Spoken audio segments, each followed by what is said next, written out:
Hey guys, it's Steve with My Honey's Handmade. Thanks for stopping by today. Today in the shop, I'm going to show you how to make this cardboard jig for getting repeatable engravings for your square coasters. You can also apply this for any shape. So stick around, please like and subscribe.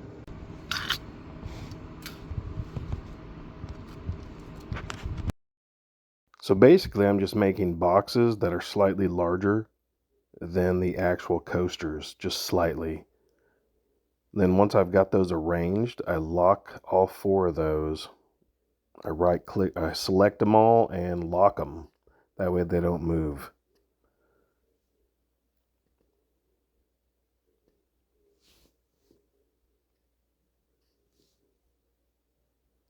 Then you can add your text and center it within each coaster.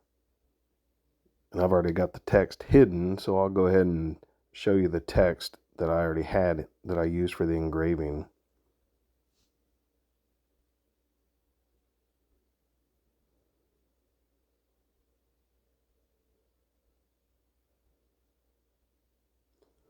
So you can drag your text and the crosshairs of your mouse pointer will change, and that means it's centered.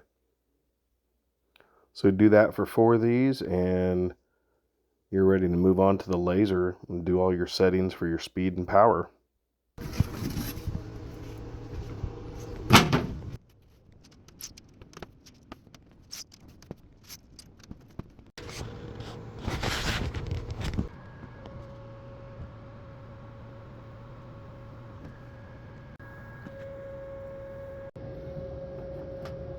It was kind of a tight fit, but it worked out really well. I had 28 of these coasters to engrave, so it was rinse and repeat.